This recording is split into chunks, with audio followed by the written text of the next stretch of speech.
우리 사회가 참으로 토론, 대화가 많이 부족합니다. 토론과 대화를 하려면 상대를 존중하고 왜곡하지 말아야 됩니다. 상대의 말을 왜곡해서 조작을 해서 네가 이렇게 말했지 이렇게 주장을 하면 이건 토론이 아니라 싸우자는 거죠. 규제 프리 도시라고 우리 김문수 후보 말씀하시면 규제가 전혀 없단 말이야?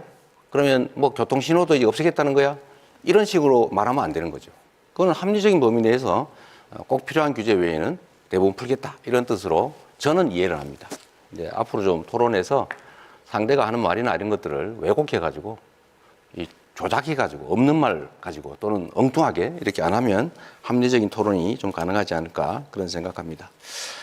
마찬가지예요. 우리 이준석 후보 지금 농촌 기본소득 5조 원, 7조 원 드는데 하겠다는 거냐?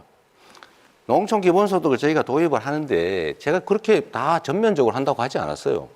예를 들면 그다음에 시군, 특히 군 되겠죠. 이런 데서 매칭으로 좀 조금씩 나눠서 하고 가능한 범위 내에 예를 들면 인구 소멸 위기가 큰 지역 중심으로 순차적으로 한다고 하지 않습니까? 그걸 왜 한꺼번에 한다고 전제를 하고 공격을 하나? 좀 이해가 좀 안 된다 이 말씀 드리고요. 이 기업 규제 합리화 얘기를 많이 하시지 않습니까? 저도 동의합니다. 기업 규제, 불필요한 규제가 많죠. 공직자, 공무원들이 좀 자기 편하려고 하는 그런 규제가 많아요. 그런 건 당연히 줄여야죠. 없애거나. 또 시대에 안 맞는 규제 많아요. 그런 거 없애야죠. 또 새로운 영역에 대한 신설 규제도 가능하면 절제하는 게 필요하죠. 저는 이래서 규제에 대해서는 이렇게 표현하고 싶어요. 완화, 해소 이렇게 말하지 말고 합리화하자. 필요한 규제는 강화하고 불필요한 규제는 해제하거나 완화하자. 합쳐서 규제 합리화 이런 게 필요하다고 생각합니다. 김문수 후보님, 네. 제가 하나 여쭤볼게요. 김문수 후보님도 이제 경기도지사를 하셨는데 수도권 규제 완화해야 된다고 많이 주장하셨죠. 그렇습니다. 저는 뭐 아주 적극적으로 주장했습니다. 그럼 수도권 규제를 그렇게 완화를 하면 수도권 집중에 따른 대한민국의 이 지속 성장에 장애되는 요인, 지방이 소멸하는 이 문제 어떻게 합니까? 지금 수도권 규제 완화 중에 하나가 바로 평택 삼성 반도체 공장 120만 평이 규제 완화로 가능했고요. 또 이천에 하이닉스도 SK 하이닉스도 콩밭을 하던 것을 규제를 완화해서 하이닉스를 했습니다. 그럼 그것이 지방에 마이너스가 됐습니까? 다 외국으로 가려고 하는 기업을 제가 유치를 해가지고 지방 사람들도 거기 와서 다 취업을 하고 그게 지방에 무슨 문제가 있습니까? 알겠습니다. 말씀의 취지는 합리적인 범위 내에서 완화하자는 거지 수도권을 대폭 규제를 풀어가지고 팽창시키자 그건 아니란 말씀이죠? 제 주장은 아니 잠깐만 그 네, 말씀이죠? 제 주장은 지방을 우선 해제하고 그 다음에 수도권도 자, 네. 합리적인 해제를 하자. 규칙은 좀 지켜가면서 하시면 좋을 것 같아요.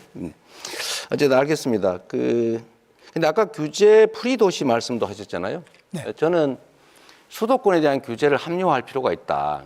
예를 들면 말씀하신 것처럼 규제를 안 풀어주면 해외로 나갈 기업들 이런 건 우리가 받아야 되겠죠. 해제 완화를 해서 잡아놔야 되겠죠. 해외에서 기업이 들어오는데 수도권 외에는 도저히 갈 수가 없다.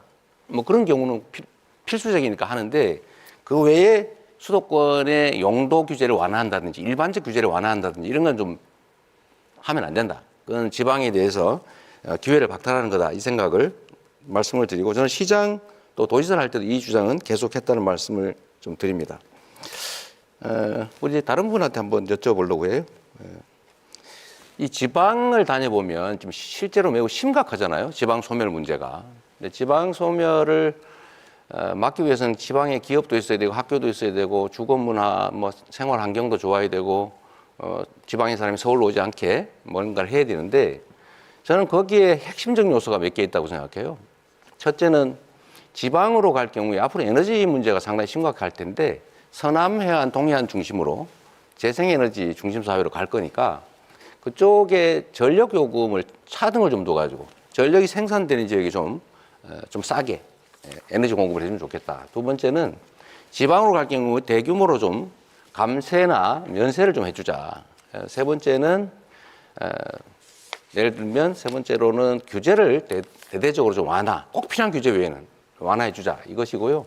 거기 덧붙여서 전국 단위로 서울대처럼 못 되겠지만 거점 단위로 국립대학들 집중 지원을 해가지고 좀 거기서 인재들이 양성될 수 있게 하면 좋겠다 이 생각을 하고 있는데 우리 권영국 후보님은 좀 이런 지방 균형 발전 문제에 대해서 좀 근본적인 대책이나 이런 거 고민해 보셨는지 말씀해 주시죠.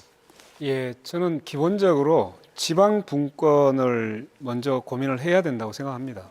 지금 읍면동의 자치권이 1961년, 60년이겠죠. 그 5.16 혁명, 그 쿠데타 때 그때 자치권이 사라졌습니다. 지금까지도 회복이 안 되고 있습니다. 이 문제부터 짚겠습니다. 두 번째는 차라리 이렇게 제안 드리겠습니다. 재생에너지가 있는 곳에 공장을 설립할 수 있는 허가를 네. 내줄 수 있도록 정책을 하면 훨씬 더 빨리 지방 분산과 지방에서 에너지를 서울로 끌어오지 않고 네. 지방에서 할 수 있도록 네. 그 제안을 드리겠습니다. 그러니까 전력 요금을 지금은 생산지와 원격지의 소비지의 가격이 똑같은데 장기적으로는 그 차등을 좀 둬서 왜냐하면 송전의 비용이 드니까요. 거의 합리적이죠. 생산지 가격을 낮추면 서남 해안, 호남 또 경남 이 지역에 지금 이준석 후보는 잘 동의를 안 하지만 데이터 센터라든지 이 재생에너지를 필요로 하는 그런 기업들을 좀 유치할 수 있을 거라는 생각이 듭니다. 정말로 중요한 거는 이 나라가 이제는 주황 집중으로는 도저히 더 이상 지속적으로 성장하기 어렵다는 것입니다.